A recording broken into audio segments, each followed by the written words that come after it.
Good morning, dear friends, and welcome. Here is this unit number 5, surface chemistry.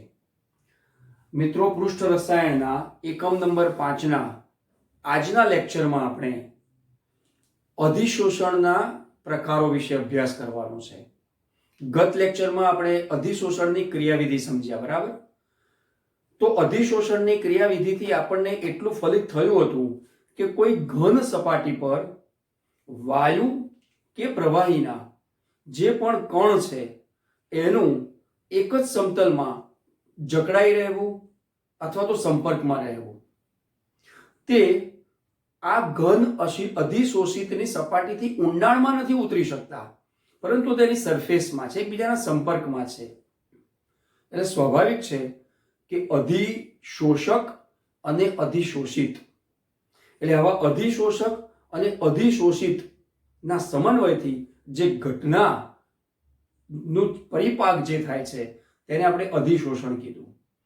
આવા અધિશોષણમાં જે આપણે ગત ક્રિયાવિધિમાં અભ્યાસ કરી ગયા કે તાપમાન બહુ જ મેન્ટેન કરતું હોય છે, એટલે કે તેમની એન્થાલ્પીનો ફેરફાર.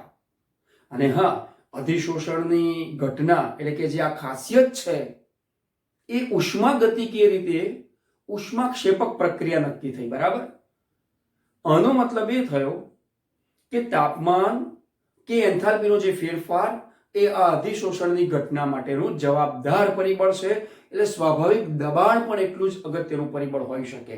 તો ચાલો આપણે આવા પરિબળ ઉપર આધારિત અધિશોષણના પ્રકારો વિશેનો અભ્યાસ કરીશું. એટલે આજનો મુદ્દો જે છે એ પાઠ્યપુસ્તકમાં વિદ્યાર્થી મિત્રો 5.1.3 થી નિર્દેશિત કરેલો છે. તો 5.1.3 અને એ મુદ્દાનું જે નામ છે તે છે પ્રકારો, અધિશોષણના પ્રકારો. હવે આવા અધિશોષણના જે પ્રકાર છે તે ઘન અધિશોષક પર જ્યારે વાયુ અધિશોષિત થાય ત્યારે બે પ્રકારો પડતા હોય છે. અને કયા બે પ્રકારો છે એને આપણે આવા ફ્લો ચાર્ટથી સમજીશું. તો ત્યારબાદ તેમની વિશિષ્ટતાઓ કે જે લક્ષણો છે એનો અભ્યાસ કરીશું. તો આવા અધિશોષણના પ્રકારમાં અધિશોષણ એ ક્યારે આ ઉદ્ભવે છે ઘટના, તો આનો મતલબ એ થયો કે આપણી પાસે અધિશોષક હોય અને તેની પર અધિશોષિત થતો પદાર્થ હોય. એટલે કે અધિશોષક એ પ્રાથમિક જરૂરિયાત છે, તેની પર જ્યારે અધિશોષિત ઘટક આવે એટલે કે પદાર્થ આવે તો અધિશોષિત થનારો પદાર્થ તે બરાબર જ્યારે ઘટના ઉદ્ભવે છે, જે ખાસિયત છે તેને આપણે અધિશોષણ કહીએ છીએ. હવે તમને એમ થશે સાહેબ આ લખવાની કેમ જરૂરિયાત ઊભી થઈ? તો જુઓ મિત્રો, આ બંને જ શબ્દો પરથી હું તમને સમજાવતો જઈશ કે કયા પ્રકારના અધિશોષણ છે. તો સૌથી પહેલામાં પહેલું કે અધિશોષક જે છે, just example for here this by figure, આ ધારો કે અધિશોષક છે, બરાબર? અને તેની પર અધિશોષિત થનારો જો વાયુ હોય, આ રીતે આ વાયુ છે, આ વાયુ છે, that means here is this અધિશોષિત થનારો આ. અને જ્યારે એની સપાટી પર અહીંયા અધિશોષણ થાય છે, now here is this phenomenon on this surface, એટલે કે એબ્સોર્પ્શન એટલે કે અધિશોષણ એ આ સપાટી પર જ્યારે થશે, બરાબર, ત્યારે આ વાયુઓ અથવા તો આ વાયુના જે કણ એ આ સપાટી પર અધિશોષિત થતાની સાથે એ ભૌતિકીય અને રાસાયણિકીય રીતે, એટલે કે ભૌતિક અધિશોષણ અને રાસાયણિક અધિશોષણ, જેને અંગ્રેજીમાં કહીએ તો ફિઝિસોર્પ્શન્સ એટલે કે ભૌતિક અધિશોષણ અને કેમિસોર્પ્શન્સ એટલે કે રાસાયણિક અધિશોષણથી ફલિત થાય છે. તો આપણે અહીંયા આકૃતિ દ્વારા જેને સમજણ આપી એને બે પ્રકારો આપણે લખી દઈએ. તો આટલી સમજણ પછી હવે આની જરૂરિયાત ન હોય, આપણે આને અહીંયાથી રિમૂવ કરી દઈશું. એટલે સ્વાભાવિક કે આપણે બહોળો અભ્યાસ હવે એમના પ્રકારોનો કરવાનો છે, બરાબર? ચાલો, સૌથી પહેલો જો પ્રકાર આપણે લખીએ તો અહીંયા છે ભૌતિક અધિશોષણ. હવે લાંબુ ન લખતા, ખાલી ભૌતિક અધિશોષણ. અને બીજું છે રાસાયણિક અધિશોષણ. હવે ભૌતિક અધિશોષણ ને રાસાયણિક અધિશોષણમાં જે હમણાં મેં તમને સપાટી બતાવી, ઘન સપાટી, એની પર વાયુ જે કણ અધિશોષિત થયા, તો ભૌતિકીય રીતે આપણે એટલું કહી શકીએ કે તેમનું આકર્ષણ જે છે કોઈ ચોક્કસ બળથી હશે, અને એ જે બળ છે એ નિર્બળ એવું વાન ડર વાલ્સ આકર્ષણ બળ છે. એટલે સૌથી પહેલો જો મુદ્દો અહીંયા લખવો હોય તો આપણે આનું લખી શકીએ કે આવા ભૌતિક અધિશોષણ એ વાન ડર વાલ્સ એવા આકર્ષણ બળ કે જે નિર્બળ છે, એવા નિર્બળ આકર્ષણ બળથી ઉદ્ભવતું છે. તો રાસાયણિક અધિશોષણમાં શું છે? તો રાસાયણિક શબ્દ જ આપણને કહી આપે છે કે તેમાં કોઈ રાસાયણિક બંધન થશે, રાસાયણિક બંધન બળ છે. કેવા હોવા જોઈએ? તો ચાલો આપણે એના માટે લખીએ. પહેલો મુદ્દો જેમ અહીંયા લખ્યો તેમ અહીંયા રાસાયણિક બંધથી નિપજશે. તો આ રાસાયણિક બંધ કયા હોઈ શકે? તો કે ચાલો સહસંયોજક બંધ પણ હોઈ શકે કે પછી આયનીય બંધ પણ હોઈ શકે. એટલે સહસંયોજક બંધ કે આયનીય બંધથી ઉદ્ભવે છે. અને આ કેવી રીતે ઉદ્ભવશે? તો કે વાન ડર વાલ્સ આકર્ષણ બળ ના એક આકર્ષણ બળથી કે જે નિર્બળ આકર્ષણ બળ છે. હવે જુઓ મિત્રો, જ્યાં વાન ડર વાલ્સ આકર્ષણ બળ છે, ઘન અધિશોષકની સપાટી છે, તો સ્વાભાવિક છે કે જ્યારે ઊંચું તાપમાન થશે ને ત્યારે આવું નિર્બળ આકર્ષણ બળ જે વાન ડર વાલ્સ આકર્ષણ બળ છે ને એ પ્રબળ બની જતું હોય છે, નિર્બળ હોવા છતાં. આ વસ્તુ યાદ રાખજો, પછી આપણે એમાં ભણીએ છીએ. ચલો, પહેલો તો મુદ્દો થયો. હવે તેમની વિશિષ્ટતા બાબતે જો કહીએ તો આ ભૌતિક અધિશોષણ એ સ્વભાવે વિશિષ્ટ નથી. એટલે કે વિશિષ્ટ નથી. તો આ વિશિષ્ટ ધેટ મીન્સ કે યુનિક. શા માટે? એ આપણે હમણાં અભ્યાસ કરીએ. જ્યારે આ ખૂબ જ વિશિષ્ટ છે, આ ખૂબ જ વિશિષ્ટ એવું અધિશોષણ કહી શકાય. હવે અહીંયા સૌથી પહેલા તો ભૌતિક અધિશોષણમાં સમજી લઈએ કે વિશિષ્ટ શા માટે નથી. તો આનો મતલબ એ થયો કે બધા જ વાયુઓ આવા ઘન અધિશોષક પર અધિશોષિત થઈ શકતા નથી. હમણાં પેલી સપાટી બતાવી હતી ને મેં તમને, બરાબર? તો એવી ઘન સપાટી ઉપર બધા જ વાયુઓ અધિશોષિત નથી થઈ શકતા. અને એનું એકમાત્ર કારણ છે કે વાન ડર વાલ્સ આકર્ષણ બળ નિર્બળ છે. એટલે કે એવા વાયુઓ કે જેમનું ક્રાંતિક તાપમાન, જેને આપણે ટીસી કહીએ છીએ, ક્રિટિકલ ટેમ્પરેચર, ધોરણ 11 દ્રવ્ય અવસ્થાઓમાં આપણે અભ્યાસ કર્યો. તો એવા ક્રિટિકલ ટેમ્પરેચર જેમ હાઈ હશે તો એ ક્રાંતિક તાપમાને આ નિર્બળ આકર્ષણ બળ જે વાન ડર વાલ્સ આકર્ષણ બળ છે, એવા વાયુઓ કે જેમનું ક્રાંતિક તાપમાન ખૂબ ઊંચું હશે ત્યારે તે લોકોની માત્રા વધારે હશે. તે ભૌતિક અધિશોષણમાં પરિણામે ઝડપથી થાય છે, પાછા પરિવર્તનીય હોય. સમજાય છે ને દોસ્તો? આનો મતલબ એ થયો કે તે સ્વભાવે વિશિષ્ટ નથી. એટલે કે બધા જ વાયુઓ આવી ઘન અધિશોષક સપાટી પર અધિશોષિત ન પણ થઈ શકતા હોય. એટલે આ મુદ્દો અહીંયા વિશિષ્ટ લખ્યો છે કે સ્વભાવે વિશિષ્ટ નથી. તો આમની વિશિષ્ટતામાં શું આવે? તો આમની વિશિષ્ટતામાં એટલું જ આવશે કે રાસાયણિક બંધની રચના જ્યાં પણ શક્ય બને છે, તો સ્વાભાવિક સહસંયોજક બંધ કે પછી આયનીય બંધ, તો રાસાયણિક બંધની રચના જ્યાં પણ શક્ય બને છે ત્યાં રાસાયણિક અધિશોષણ ઉદ્ભવતું હોય છે. તો એટ ધેટ ક્લિયર કે જ્યારે પણ આવા કોઈ રાસાયણિક બંધ ઉદ્ભવતા હશે, રચાતા હશે, ત્યાં એ પોતે વિશિષ્ટતાથી ઉદ્ભવે છે. બસ આટલો ડિફરન્સ આ વિશિષ્ટ શબ્દમાં સમાયેલો છે. નાઉ નેક્સ્ટ, હવે આપણે આ જો કહીએ તો આવા જે ભૌતિક અધિશોષણ છે તે સ્વભાવે પ્રતિવર્તી છે. ધારો કે આપણે લખીએ તો અહીંયા સ્વભાવે પ્રતિવર્તી. આ પ્રતિવર્તી છે ને આપણે પરિવર્તનીય પણ લખી શકાય હો મિત્રો. પરિવર્તનીય એટલે કે એકબીજામાં રૂપાંતર થઈ શકતા હોય. દાખલા તરીકે એક ઉદાહરણ આપું કે ચલો ઘન અધિશોષક છે અને એમાં વાયુ અધિશોષિત તરીકે આપણે એની અધિશોષિત થાય છે. ઘન અધિશોષક સપાટી પર વાયુ અધિશોષિત થયો તો શું લખાશે? અધિશોષક ઘન છે એટલે અહીંયા ઘન લખાશે અને અહીંયા વાયુ લખાશે. That means this connected two this. આપણે પ્રથમ લેક્ચરમાં કીધું હતું કે આ જે ઊભી ત્રાંસી લીટી બતાવીએ છે તે તેની સંપર્ક સપાટી છે. વાયુ ડેશ ઘન આ રીતે પણ લખી શકાય, અથવા તો વાયુ એ આ ઘન અધિશોષકના સંપર્કમાં છે. હવે આ દરમિયાનમાં અધિશોષણની ઘટના એ ઉષ્માક્ષેપક છે એટલે પાઠ્યપુસ્તકમાં તમને આવું લખેલું જોવા મળશે. પણ આટલેથી પૂરું નથી થતું, કારણ કે આપણે શું ભણીએ છીએ? ભૌતિક અધિશોષણ. એટલે કે તે સ્વભાવે પ્રતિવર્તી. That means here is this shown by this reversible. સમજાય છે દોસ્તો? એટલે આ રીતે આ ભૌતિક અધિશોષણ એ પ્રતિવર્તી છે એટલે કે પરિવર્તનીય છે. હવે આ લખી દીધું છે, સમજી ગયા છે. તો અહીંયા આપણે લખવાની જગ્યા જોઈશે, એટલા માટે આ સમજણપૂર્વકનું જે ઉદાહરણ છે એને હું અહીંથી રિમૂવ કરીશ. તમને પાઠ્યપુસ્તકમાં જોવા મળશે. તો અહીંયા શું લખી શકાશે? તો આ સ્વભાવે પ્રતિવર્તી છે, જ્યારે આ સ્વભાવે અપ્રતિવર્તી છે. આને આપણે અપ્રતિવર્તી આવું લખી શકાય, અથવા તો અપરિવર્તનીય આવું પણ લખી શકાય. આનાથી ઉલટું છે. ઓકે, હવે જ્યારે નવો મુદ્દો આવશે એમાં શું આવશે?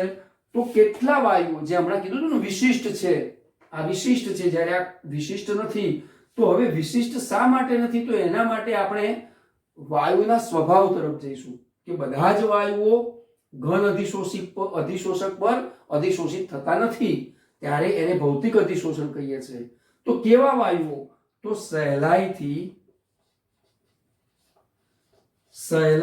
જે વાયુઓ આની પર અધિશોષિત એટલે કે પ્રવાહીકૃત કરી શકાય, સહેલાઈથી જે વાયુઓ પ્રવાહીકૃત કરી શકાતા હોય અથવા તો થઈ શકતા હોય,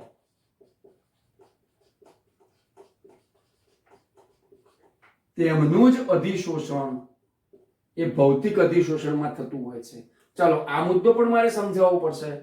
હવે અહીંયા જેમ જે સહેલાઈથી વાયુઓ પ્રવાહીકૃત થઈ શકતા હોય તેમનું અધિશોષણ થાય છે, એટલે કે આમાં ભૌતિક અધિશોષણની માત્રા કે તેની ઝડપ પણ સમાયેલી એવી એક અહીંયા વાક્ય આવશે. હવે એની સામે અહીંયા શું છે, પહેલા આપણે આનો અભ્યાસ કરી નાખીએ. Just example for here is this black pen થી સમજાવું. દાખલા તરીકે આપણે કહીએ કે ભાઈ ચલો આપણી પાસે ઘન અધિશોષક ચારકોલ છે, આપણે 1 ગ્રામ ચારકોલ લઈએ, બરાબર? તો આ ચારકોલ જે છે ને એ ઘન અધિશોષક થયો. તો ઘન અધિશોષક થઈ ગયો. ચલો આપણી પાસે ઘન અધિશોષક તરીકે 1 ગ્રામ ચારકોલ છે. આ 1 ગ્રામ ચારકોલમાં દાખલા તરીકે આપણે SO2 વાયુ, દાખલા તરીકે આપણે મિથેન વાયુ, દાખલા તરીકે આપણે H2 વાયુ, તો આ જુદા જુદા વાયુઓ છે. હવે સ્વભાવે વિશિષ્ટ નથી. જુઓ તમે, તો ઘણા બધા વાયુઓ એવા હશે કે જે આવા ઘન સપાટી પર અધિશોષિત ન પણ થઈ શકતા હોય, એટલા માટે તે વિશિષ્ટ નથી. જ્યારે અહીંયા શું લખ્યું તો ખૂબ જ વિશિષ્ટ છે, એટલે કે જે લોકો રાસાયણિક પ્રક્રિયા અનુભવી શકે છે. તો એક્ઝેક્ટલી એ મુદ્દો અહીંયા પણ સમાવિષ્ટ છે. તો સમજો 1 ગ્રામ ચારકોલ આપણી પાસે ઘન આપ્યો છે. ચારકોલ ધેટ મીન્સ કે જે આપણે કોલસો કહીએ છીએ એક્ટિવેટેડ, તો એવા 1 ગ્રામ ચારકોલ ઘન અધિશોષક પર જો SO2 વાયુ, મિથેન વાયુ કે H2 વાયુ ને આપણે સરખામણી કરીશું તો વાક્ય શું લખ્યું છે કે સહેલાઈથી જે વાયુઓ પ્રવાહીકૃત થઈ શકતા હોય તેવું. તો પ્રવાહીકૃત થવું એટલે શું? જે વાયુઓનું પ્રવાહીકરણ જે તાપમાને થાય છે તે એના એ તાપમાનના એ બિંદુને આપણે ક્રિટિકલ ટેમ્પરેચર કહેતા. યાદ આવે છે? આનો મતલબ એ થયો, લાલ પેન્ટ્યુમના ક્રિટિકલ ટેમ્પરેચરની જો વાત કરીશ તો ધારો કે હું અહીંયા લખું TC, that means critical temperature. હવે આ તમારે યાદ રાખવા પડતા હોય છે, અને જો કદાચ યાદ ના રહે તો આવું ઉદાહરણ આપવા માટે આપણે આવા ત્રણેક મૂલ્યો યાદ રાખી શકીએ. દાખલા તરીકે SO2 વાયુનું આપણે તાપમાન લખીએ તો તે SO2 વાયુ માટે 630 કેલ્વિન છે. મિથેન વાયુનું આપણે લખીએ તો 190 કેલ્વિન છે, અને આનું લખીએ તો 33 કેલ્વિન છે. જો હવે આ તાપમાન પર આધારિત તમને ખ્યાલ આવી ગયો, સૌથી ઊંચું તાપમાન છે ને? આનો મતલબ એ થયો કે તાપમાન ઊંચું છે. કેમ? કારણ કે વાન ડર વાલ્સ આકર્ષણ બળ ઊંચા તાપમાને પ્રબળ બની જતા હોય છે, અને માટે 1 ગ્રામ ચારકોલ ઘન અધિશોષક પર જો આ જુદા જુદા વાયુઓનું અધિશોષણની માત્રા જોઈએ ને તો એ માત્રામાં હવે જો આ રીતે થશે. જોજો મિત્રો, આ રીતે થશે. ખ્યાલ આવ્યો?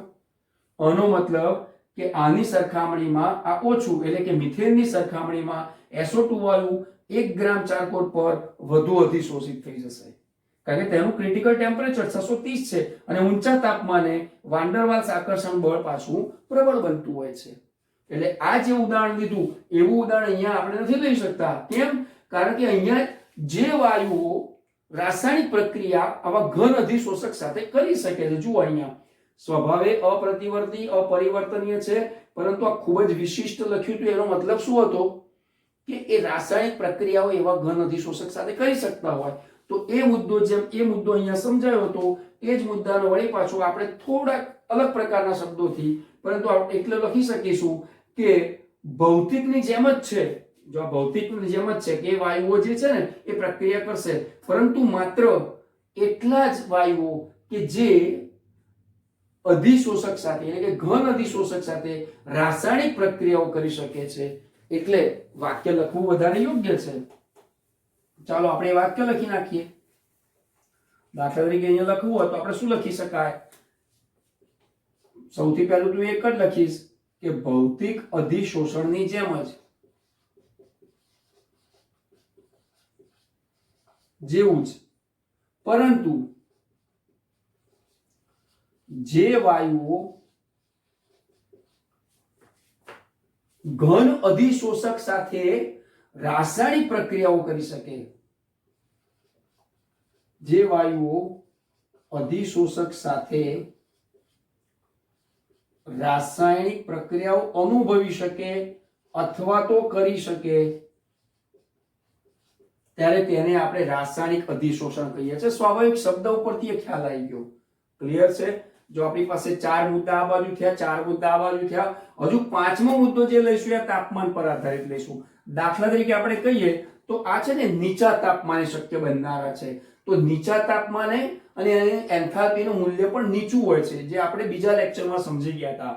તો આ અધિશોષણ નીચા તાપમાને શક્ય બનતું હોય છે. નીચા તાપમાને શક્ય બને અથવા તો થાય છે. શક્ય બને છે અથવા તો થાય છે. આનો મતલબ કે તેમની એન્થાલ્પીના મૂલ્ય આવા અધિશોષણ થતા હશે ને તો એ અધિશોષણ ઉષ્માક્ષેપક જ છે. પણ ઉષ્માક્ષેપક ધેટ મીન્સ કે જ્યારે એમની ઉષ્મા ઉર્જાનું મૂલ્ય, તો અહીંયા એન્થાલ્પીનું મૂલ્ય પ્રાયોગિક રીતે જે નક્કી કરેલા છે અને જે માપેલા છે તે 22 between 4T અને તેમનો એકમ છે કિલો જૂલ પર મોલ. ઓકે, હવે આ નીચા તાપમાને શક્ય થાય છે એટલે એન્થાલ્પીનું મૂલ્ય આટલું છે. તો અહીંયા શું? તો કે આ બધા ઊંચા તાપમાને શક્ય છે. ચલો, આ ઊંચા તાપમાને અથવા તો શક્ય છે અથવા થાય છે. શક્ય છે અથવા તો થાય છે. હવે એના માટે જે અહીંયા લિમિટ આપી, તો આની પણ એક લિમિટ આપવી પડશે ને.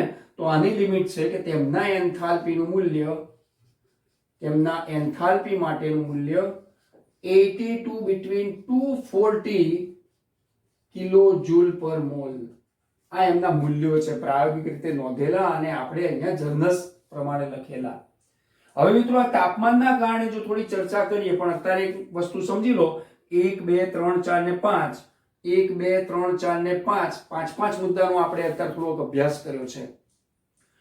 આવા પ્રશ્નની અંદર જો પૂછાય તો આપણે માર્ક્સ પ્રમાણે, ધારો કે 4 માર્કનો ક્વેશ્ચન પૂછાયો તો ઓછામાં ઓછા 4 મુદ્દા ને 4 મુદ્દા આ બાજુ તો લખવા જ પડે. અને અગત્યના પાછો એનો એ મુદ્દો નહીં કે ચલો તાપમાનનો મુદ્દો લીધો તો તાપમાનથી એ સમજાવ્યું, પાછું એન્થાલ્પીના મુદ્દાને અલગ બનાવ્યું, પાછું ઊંચા તાપમાન વાળો જે છે એને અલગ બનાવ્યો, પાછું અહીંયા નીચા તાપમાન વાળો એન્થાલ્પીનો અલગ બનાવ્યો, પાછું નીચા તાપમાને શક્ય બને છે, પરંતુ જો તાપમાન ઊંચું કરવામાં આવે તો તે ભૌતિક અધિશોષણ રાસાયણિક અધિશોષણમાં પરિણમે છે.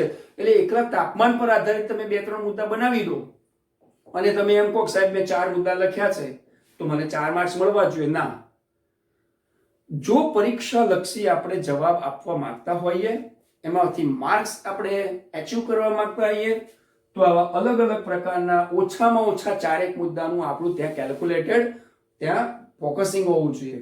એ લખવા પડે અને એ અલગ અલગ પ્રકારના મુદ્દા હોવા જોઈએ.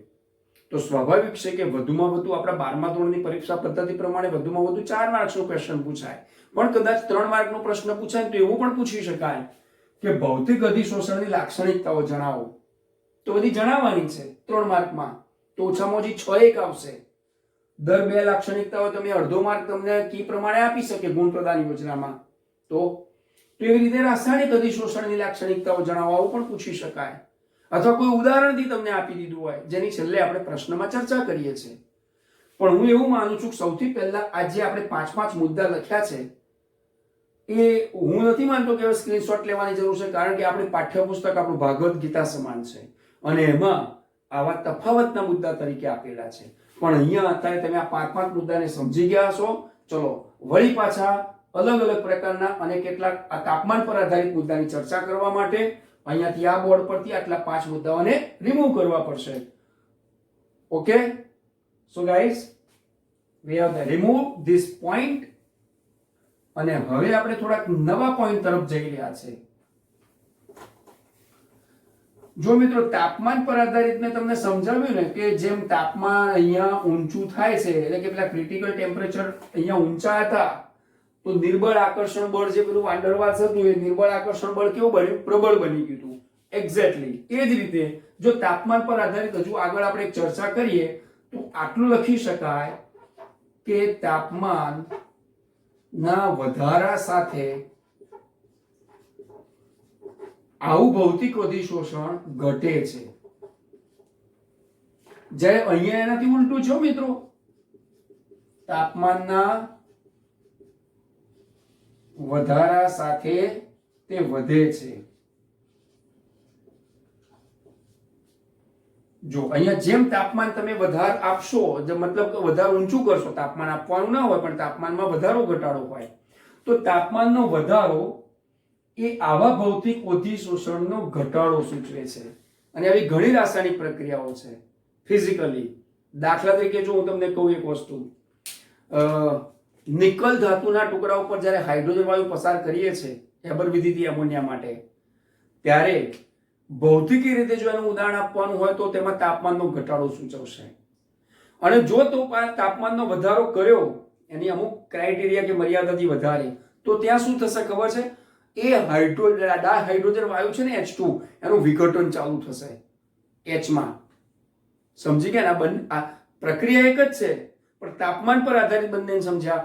એટલે એક બાજુ અહીંયા નિકલ ધાતુ પર આ ડાયહાઇડ્રોજન વાયુને પસાર કરતા યોગ્ય તાપમાને તેમાંથી એમોનિયા બનવાનો શરૂ થશે, કારણ કે પેલો અંદર નાઇટ્રોજન વાયુ છે. જો એ જ નિકલ ધાતુ ના ટુકડા પર ડાયહાઇડ્રોજન વાયુ પસાર કરતા ઊંચું તાપમાન હશે તો એ ડાયહાઇડ્રોજનનું વિઘટન થશે, H માં પરિણમશે. એક્ઝેક્ટલી એટલા જ માટે અહીંયા લખાણ આપણી પાઠ્યપુસ્તકમાં પણ છે કે તાપમાનના વધારા સાથે તે ઘટશે અને આ રાસાયણિક અધિશોષણ તાપમાનના વધારા સાથે વધશે. એટલે કે આવું જે અધિશોષણ છે તે નીચા તાપમાને ફાયદાકારક રહેશે. જો આ એક એની એપ્લિકેશન આવી ને, તો આનામાં શું લખી શકાય કે ઊંચા તાપમાને ફાયદાકારક રહેશે.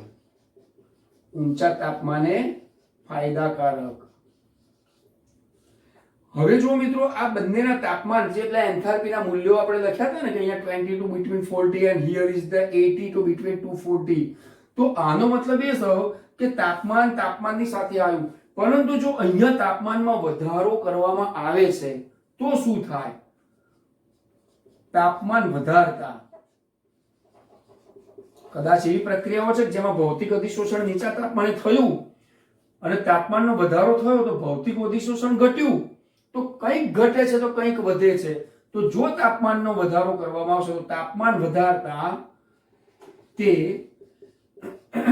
રાસાયણિક અધિશોષણમાં પરિણમશે. છે ને?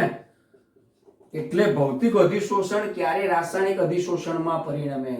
તો આનો મતલબ એ થયો કે જ્યારે પણ ભૌતિક અધિશોષણની ઘટનામાં કે એની જે પ્રક્રિયા છે તે દરમિયાનમાં ભૌતિક અધિશોષણ થતું હોય ત્યારે તાપમાનનો વધારો કરતા તે રાસાયણિક અધિશોષણમાં પરિણમે છે.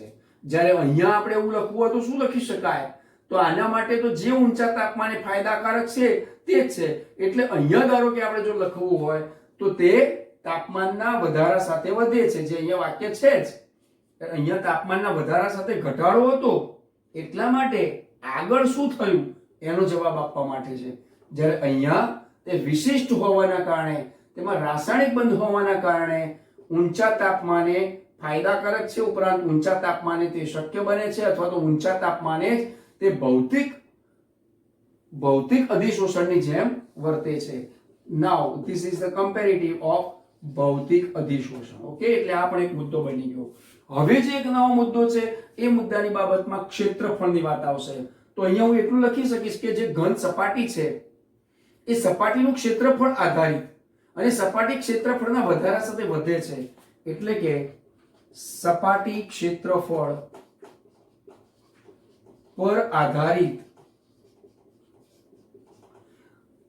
જો સપાટી ક્ષેત્રફળનો વધારો કરવામાં આવે તો ભૌતિક અધિશોષણની ઘટનામાં વધારો થાય છે. સપાટી ક્ષેત્રફળ આધારિત છે એટલે કે સપાટી ક્ષેત્રફળ વધારતા ભૌતિક અધિશોષણ વધે. જો ટૂંકમાં લખવા માંડ્યા સાહેબ, જો કારણ કે આપણે જગ્યા ઉપરાંત સ્પીડી અને તમે સમજી શકો છો કે સપાટી ક્ષેત્રફળ પર આધારિત છે. જે ઘન અધિશોષકની સપાટી છે ઉપરાંત વાયુની સંપર્ક સપાટી કે જે પ્રવાહી અધિશોષિત લીધો છે એની સંપર્ક સપાટી છે, એમને એકબીજાની સાથે સંપર્કમાં જેમ એનું ક્ષેત્રફળ વધારે હશે તેમ ભૌતિક અધિશોષણ વધે છે. અહીંયા પણ આપણે ભૌતિક અધિશોષણની જેવું જ આના જેમ જ થશે. એટલે કોઈ ડિફરન્સ નથી કારણ કે સપાટી ક્ષેત્રફળ છે, that means area of surface. તો રાસાયણિક અધિશોષણમાં પણ ભૌતિક અધિશોષણની જેમ હોય. નાઉ નેક્સ્ટ, હવે દબાણનો મુદ્દો લઈએ. ઊંચા દબાણે, જો મિત્રો દબાણ ઊંચું છે ધેટ મીન્સ કે બંધ પ્રણાલી હોય ત્યારે ઊંચા દબાણે શું થાય? તો ઊંચા દબાણે તે અધિશોષક સપાટી પર ઊંચા દબાણે તે પણ તે એટલે ધેટ મીન્સ ભૌતિક અધિશોષક. ઊંચા દબાણે તે અધિશોષક સપાટી પર બહુઆણ્વીય સ્તર રચશે. બહુઆણ્વીય સ્તર રચે છે. જે પણ ઘન સપાટી છે ને, હવે ઊંચામાં ઊંચું દબાણ હોય, દાખલા તરીકે મેં હમણાં એક ઉદાહરણ આપ્યું તો અત્યારે ફરી બોલું પાછા કે બંધ પાત્રમાં ધારો કે આપણે હેબર વિધિથી એમોનિયા બનાવીએ છીએ તો એમાં ડાય નાઇટ્રોજન અને ડાય હાઇડ્રોજન વાયુ છે, પણ બંધ પાત્રમાં જેટલું તાપમાન ઊંચું કરશો તો પાછું દબાણ વધશે. તો સ્વાભાવિક છે કે તાપમાનનું મેન્ટેન થવું છે તો દબાણ પણ કેવું મેન્ટેન થવું જોઈએ? તો ભૌતિક અધિશોષણ છે એનો મતલબ કે ઊંચા દબાણે જો તે કરવામાં આવશે તો જે અધિશોષક છે એની સપાટી પર એ બહુઆણ્વીય સ્તર રચશે. એનો મતલબ કે વધારે અણુઓની ત્યાં રચના થઈ ગઈ છે. અહીંયા જો લખવું હશે તો શું થશે કે ઊંચા દબાણે તે અધિશોષક સપાટી પર એક આણ્વીય સ્તર રચશે. એટલે કે આણ્વીય સ્તરમાં એક આણ્વીય સ્તર, અહીંયા માત્ર હું ટૂંકમાં લખીને આપું છું, એક આણ્વીય સ્તરમાં પરિણમશે. જુઓ ડિફરન્સ શું આવ્યો? જે મેઇન ડિફરન્સ છે અંડરલાઈન કરું છું, તમે પણ સમજી શકો છો કે આ બહુઆણ્વીય સ્તર રચે છે જ્યારે આ એક આણ્વીય સ્તર રચશે. હવે જ્યારે પેલી એન્થાલ્પીની વાત કરી, ઊંચા તાપમાનની વાત કરી, અહીંયા ઊંચું તાપમાન થતા તે રાસાયણિક અધિશોષણમાં પરિણમે છે. આનો મતલબ એ થયો કે તેમના દબાણ તાપમાનની ચર્ચા કરતાની સાથે રાસાયણિક ગતિકીમાં આપણે ભણ્યા હતા મિત્રો, યાદ કરો રાસાયણિક ગતિકીમાં સક્રિયકરણ ઉર્જા. તો સક્રિયકરણ ઉર્જાનો જો અહીંયા મુદ્દો લઈએ તો અહીંયા એક્ટિવેશન એનર્જી માટે એટલું કહી શકાય કે સક્રિયકરણ ઉર્જાની ઓછી જરૂર પડશે. Now this is the physics of cells, ભૌતિક અધિશોષણ છે એટલે સક્રિયકરણ ઉર્જાની ઓછી જરૂરિયાત ઊભી થાય છે. સક્રિયકરણ ઉર્જાની જરૂર ઓછી ઉદ્ભવે છે ત્યારે અહીંયા સક્રિયકરણ ઉર્જાની વધુ જરૂરિયાત ઊભી થાય છે. એટલા જ માટે આને છે ને સક્રિયકરણ અધિશોષણ પણ કહી શકાય. સક્રિય અધિશોષણ અથવા સક્રિયકરણ અધિશોષણ, કારણ કે એમાં સક્રિયકરણ ઉર્જાની ખૂબ વધારે જરૂર પડે છે, એક્ટિવેશન એનર્જી. વળી પાછા તમે જુઓ 1 2 3 4 5 6 1 2 3 4 5 6 બીજા પાછા 6 મુદ્દા આવ્યા. આગળ 5 મુદ્દાની ચર્ચા કરી, 11 એક મુદ્દા તો અહીંયા જ થયા. તો હવે રહ્યું શું આમાં? તો પેલા બે ઉદાહરણ રહ્યા મિત્રો. કયા?